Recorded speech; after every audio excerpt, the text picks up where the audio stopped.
नमस्कार सभी छात्र छात्राओं को, सभी लोगों का आपके अपने YouTube channel NCERT maths success classes पर स्वागत है। तो देखिए बच्चों, हम लोग अध्याय 4 सारणिक को पढ़ रहे हैं। उसी के क्रम में आज हम लोग एक्सरसाइज 4.6 के क्वेश्चन नंबर 3 पर आ चुके हैं। यहाँ पर जो भी क्वेश्चन 1, 2, 3, 4, 5, 6 तक हम लोगों से प्रश्न ये है कि इसमें जो समीकरण निकाय हमको दिए गए हैं वो संगत हैं या असंगत हैं, इसको हम लोगों को बताना है। तो बच्चों की बड़ी प्रॉब्लम रहती है संगत और असंगत में, तो कोई उसमें ज़्यादा कठिन बात नहीं है, आप उसके कॉन्सेप्ट को समझें। इससे पहले हमने 4.6 के इंट्रो यानी इंट्रोडक्शन यानी कि उसका बेसिक समझाने का पूरा प्रयास किया है पिछले वीडियो में। आप लोग उसे डिस्क्रिप्शन बॉक्स के में लिंक है, उससे ओपन करके आप लोग देख सकते हैं। तो आपको बिल्कुल कॉन्सेप्ट समझ में आ जाएगा और हम बिल्कुल साधारण भाषा में आपको समझाने का प्रयास करेंगे। तो बच्चों, आप वीडियो को अंत तक देखें, तभी कुछ समझ में आएगा। तो देखिए, हम लोग क्वेश्चन नंबर 3, 4, 5, 6 जो भी हैं हम लोग करने का प्रयास करेंगे।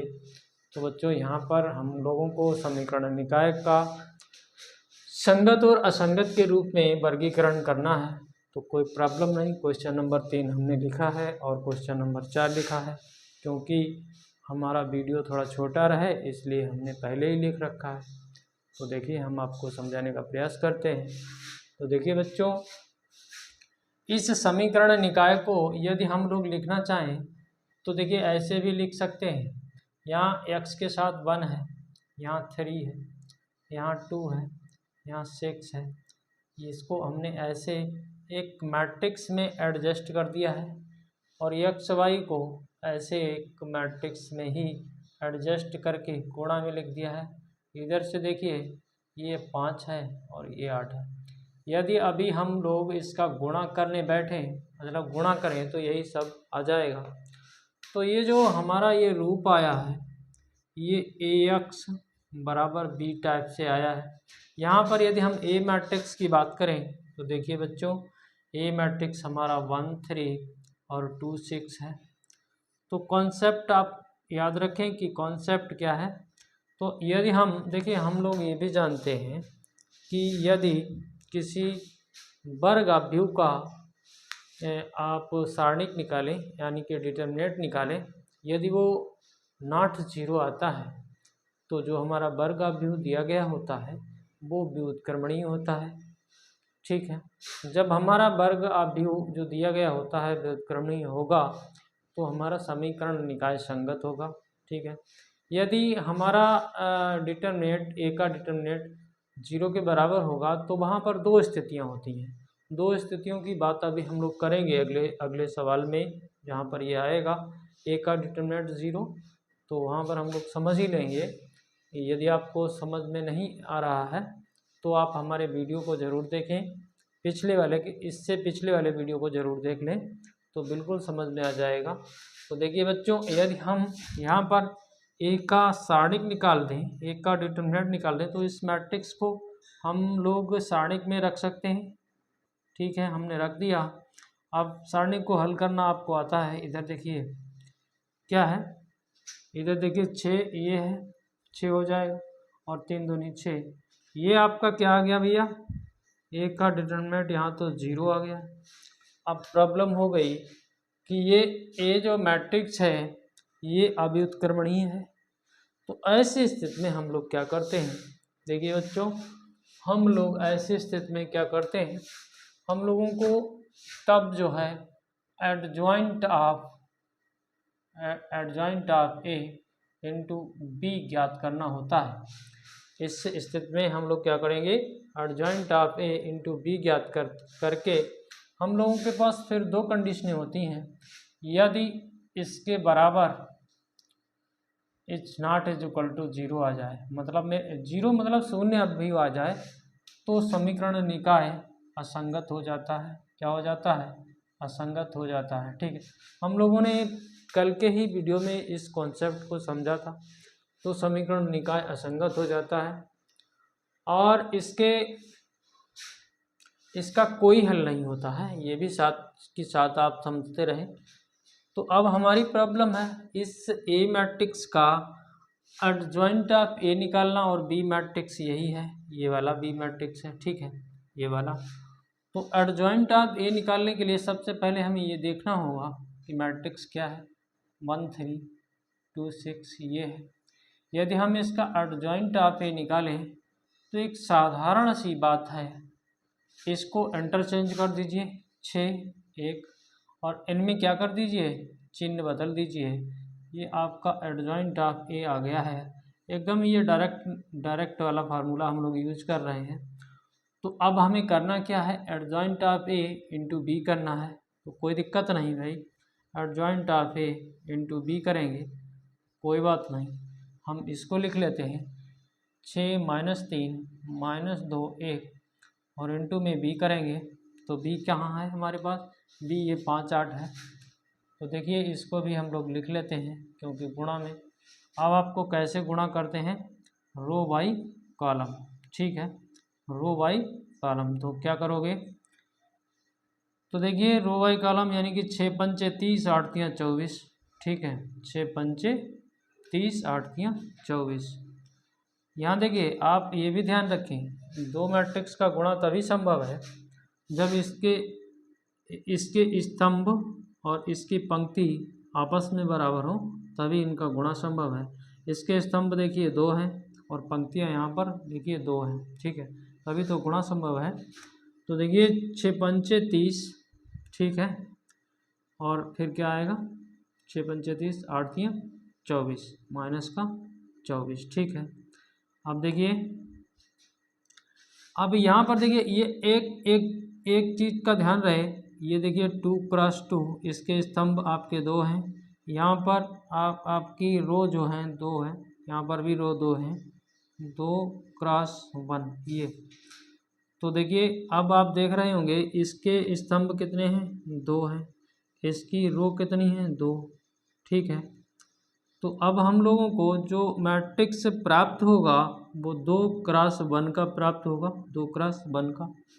तो देखिए अब ये तो इतना हो गया, अब इसका हो गया इसके साथ, इसमें देखिए 5 दूनी 10 हो जाएगा, माइनस का 10 है, फिर 1 अट्ठे 8 हो जाएगा।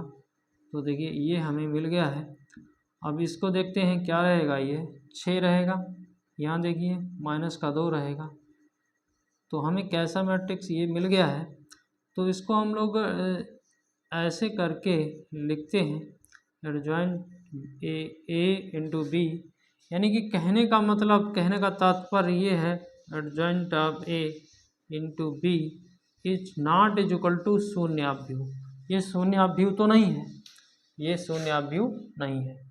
तो ये क्या है, ये देखिए 2 क्रॉस 1 का, 2 क्रॉस 1 ऑर्डर का एक मैट्रिक्स ही है।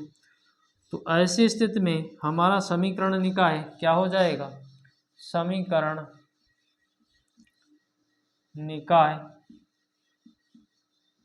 असंगत हो जाएगा। उत्तर आप लोग चेक कर लेना, असंगत होगा, ठीक है, ये हम लोगों ने निकाल लिया है। तो यहाँ पर कोई प्रॉब्लम वाली बात नहीं, यदि आपका ए का डिटर्मिनेंट 0 आ जाए तब आप इस कंडीशन को यूज करेंगे। अच्छा, ये कंडीशन हम लोगों ने समझ ली, इसके अलावा एक कंडीशन और होती है, adjoint of A into B equal to शून्याभ्यू आ जाए तब क्या होता है। तो वैसा प्रश्न आएगा जब हम लोगों के पास, तब हम लोग उसको समझ लेंगे। अब देखिए इसमें आते हैं, इसमें क्वेश्चन नंबर 4 पर। तो यहाँ देखिए इसको हम लिखेंगे 1 1, यहाँ देखिए 2 3 2, यहाँ देखिए ए है, फिर भैया ए है, फिर 2 है। इसको मैट्रिक्स में हम लोग सेट कर देते हैं। और यहाँ देखिए एक्स वाई जेड है, तो इसको एक्स, ये वाई, ये जेड, ठीक है, ये हमने सेट कर दिया। तो यहाँ से इधर से देखिए 1 2 4, ये भी हमने मैट्रिक्स में सेट कर दिया है। अब ये जो फॉर्म बनी है हमारी, देखिए ये फॉर्म इस टाइप की है, इस टाइप की है। तो यहाँ से यदि हम लोग एक मैट्रिक्स को निकाल लें तो यही तो है, 2 3 2 और ए, फिर 2 ए। अब हमारी प्रॉब्लम है ए का डिटरमिनेंट निकालना, तो ए का डिटरमिनेंट हम लोग यहीं निकाल लेते हैं। तो पहले इस मैट्रिक्स को डिटरमिनेंट में बदल देंगे, तो 2 3 2 ए, फिर 2a। इसका हम लोग सारणिक करते हैं, तो सारणिक करना आपको आता है। तो देखिए भैया, वन के लिए देखिए 3 दूनी 6 है, माइनस का 2a, फिर यहाँ माइनस होता है तो माइनस बना लीजिए। फिर इसमें ये लाइन गई और क्या गया, ये लाइन गई, तो 4a, ठीक है, 4a, इसका इससे माइनस का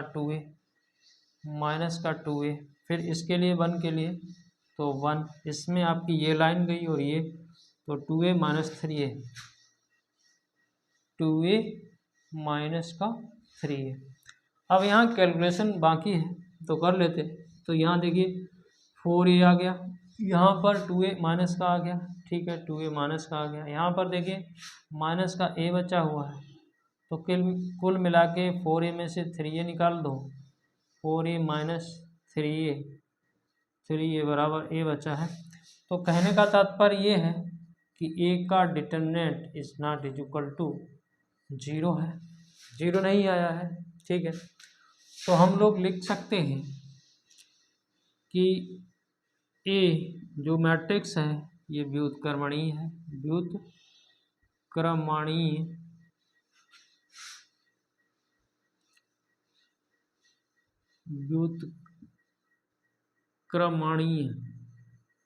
व्युत्क्रमणीय है। अतः समीकरण निकाय संगत है, ठीक है। यही हम लोगों का आंसर है। तो बच्चों, यदि आपको हमारा बताया हुआ ढंग समझ में आया हो तो चैनल को सब्सक्राइब जरूर करें, बेल आइकन को प्रेस करें। बेल आइकन प्रेस करते समय ऑल पर सेट कर लें ताकि हम जो वीडियो बनाएं आपको नोटिफिकेशन मिलता रहे, उससे आपका थोड़ा सहयोग होता रहे, साथ ही हमारा भी सहयोग होता रहे। हमारा चैनल नया है, आपके सहयोग की आवश्यकता है।